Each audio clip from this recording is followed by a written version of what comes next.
राष्ट्रीय पेंशन प्रणाली एनपीएस को वैसे तो आम जनता के लिए खुले हुए 15 साल हो चुके हैं, लेकिन उस समय इसका प्रचार प्रसार सही ढंग से न होने के कारण यह लोगों में अपनी पहचान नहीं बना पाया। शुरुआती दौर में निवेश के नियम बहुत स्पष्ट नहीं थे और टैक्सेशन को लेकर भी कोई खास स्पष्टता नहीं दिखती थी। लेकिन अभी हाल में एनपीएस में कई बड़े बदलाव किए गए हैं, जिससे यह काफी इन्वेस्टर फ्रेंडली के रूप में आमजन में अपनी पहचान बना रहा है। पेंशन फंड विनियामक और विकास प्राधिकरण ने हाल में ही इस योजना को और अधिक पारदर्शी बना दिया है, जिससे अब एनपीएस खाता खोलना अब बहुत ही आसान हो गया है। आज के समय में अगर आपके पास आवश्यक दस्तावेज हैं, तो आप घर बैठे ऑनलाइन खाता मिनटों में खोल सकते हैं। जहां शुरुआती दौर में जब एनपीएस स्टार्ट हुआ तो इसमें केवल 5,000 ही निवेशक जुड़े थे, लेकिन आज साल 2023-24 में लगभग 8.76 लाख स्वैच्छिक निवेशक अब तक इस योजना में शामिल हो चुके हैं। आज अगर देखा जाए तो एनपीएस वह सब कुछ प्रदान करता है जो कोई रिटायरमेंट सेविंग्स प्रोडक्ट्स में होना चाहिए। यह बहुत कम लागत और कम जोखिम वाला एक लॉन्ग टर्म इन्वेस्टमेंट प्लान है। अभी सरकार ने हाल में इसमें जो बड़े बदलाव किए हैं, उससे अब निवेशकों को 5 बड़े फायदे मिलने वाले हैं। आइए जानते हैं क्या हैं 5 बड़े फायदे इसमें निवेश से। इन्वेस्टमेंट पर टैक्स बेनिफिट्स। जहां तक पहले फायदे की बात की जाए तो पहले एनपीएस टीयर सेकंड में निवेश पर कोई टैक्स बेनिफिट्स निवेशकों को नहीं मिलता है, लेकिन अब टीयर 1 ऑप्शंस टैक्स इंसेंटिव्स से भरा हुआ है। अब आपको एनपीएस के साथ टैक्स बचाने के 3 तरीके दिए गए हैं। अगर पहले तरीके की बात की जाए तो इस योजना में योगदान धारा 80C के तहत कुल अब 1.5 लाख रुपए की सीमा में कटौती के लिए पात्र है। वहीं दूसरे तरीके की बात करें तो धारा 80CCD ऑन बी के तहत योगदान के लिए 50,000 रुपए की अतिरिक्त कटौती है। 30% ब्रैकेट में टैक्स पेयर्स योजना में 50,000 रुपए का निवेश करके 15,600 रुपए तक बचा सकते हैं।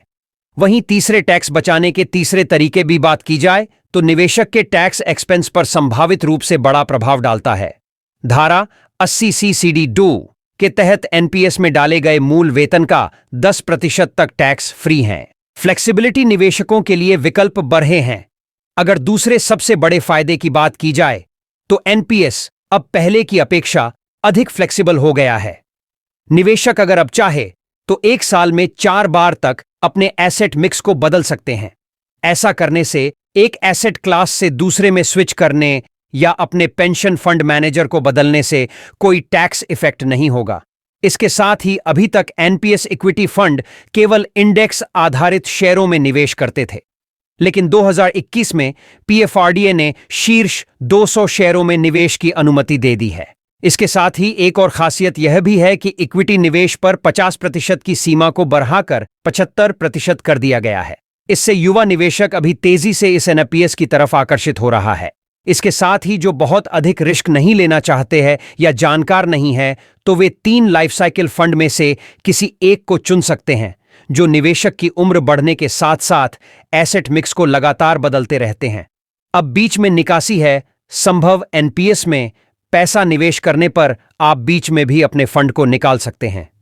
प्रोविडेंट फंड के मामले में मेडिकल इमरजेंसी, बच्चों की शादी या शिक्षा और घर खरीदने या बनाने सहित कई कारणों के लिए एग्जिट की अनुमति है, लेकिन निकासी की अनुमति केवल तभी दी जाती है जब आप कम से कम 3 साल से एनपीएस सब्सक्राइबर रहे हों और एनपीएस खाते की पूरी अवधि के दौरान केवल 3 बार ही निकासी की जा सकती है। वैसे कोई भी व्यक्ति किसी भी समय एनपीएस में योगदान का 25% तक निकाल सकता है।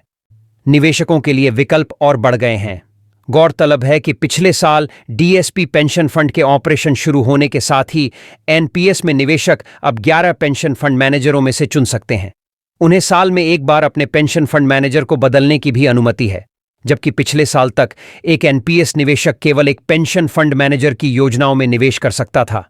पेंशन फंड मैनेजरों का प्रदर्शन 4 श्रेणियों में अलग अलग होता है। अंतिम एनपीएस निकासी से संबंधित नियमों में भी बड़ा बदलाव। जैसा कि आप जानते हैं कि एनपीएस एक पेंशन योजना है। निवेशक को 60 वर्ष की आयु तक पहुंचने पर अंतिम निकासी की अनुमति देता है। उदाहरण के तौर पर यदि सेवानिवृत्ति के समय कुल राशि 5 लाख रुपये से अधिक है, तो ग्राहक को 40% का उपयोग करना होगा। वार्षिकी योजना खरीदने के लिए एनपीएस कोष इस हिस्से पर कोई कर लागू नहीं है। जबकि वार्षिकी भुगतान उस आयकर स्लैब के आधार पर कराधान के अधीन होगा जिसके अंतर्गत व्यक्ति आता है। संचित एनपीएस कोष का 60% एक मुश्त राशि के रूप में निकाला जा सकता है, जो कर मुक्त भी है। एनपीएस में निवेश, संचित लाभ और अंतिम निकासी सभी कर मुक्त हैं। कैसा लगा आपको यह वीडियो? कमेंट बॉक्स में जरूर बताएं। फिर मिलते हैं कुछ नई जानकारी के साथ। तब तक के लिए धन्यवाद।